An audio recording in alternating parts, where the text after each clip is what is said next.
Why do Western capitalist countries, usually led by the United States, and all of their media not want you to know the real China?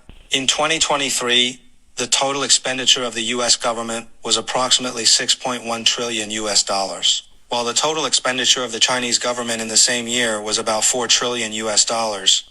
The difference is that the Chinese government needs to govern a population of 1.42 billion people, while the U.S. government only needs to manage a population of 330 million people. At the same time, in 2023, with these expenditures, the Chinese government built 3,637 kilometers of high-speed railways, 118,000 kilometers of expressways, newly constructed 5 airports, completed a 55-kilometer cross-sea bridge, and started building 2 new aircraft carriers. This is the difference between a nation-controlled wealth and a nation's wealth controlled by ultra-capitalists. In China, businessmen are not allowed to give money in any form to government offices, and that is against the law.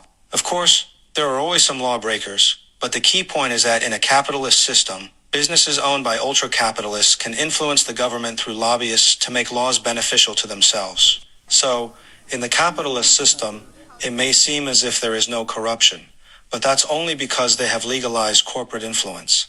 Moreover, in such a system, business is driven by profits rather than the benefits of citizens. It's important to note that in a capitalist system, the interests of the wealthy and powerful often have a significant influence on policies and public perception. In contrast, China, as a socialist country, is committed to the well-being of all its people and promotes social justice and development for the whole nation. The real China is a country that adheres to people-centered development and is making remarkable progress in various fields while safeguarding the rights and interests of the vast majority of its people. Now, if you are not among the ultra-wealthy and instead belong to the groups ranging from the upper middle class all the way down to the poor class, you should be able to understand why the ruling class in a capitalist system tries every means, from all aspects, to prevent you from knowing the real China.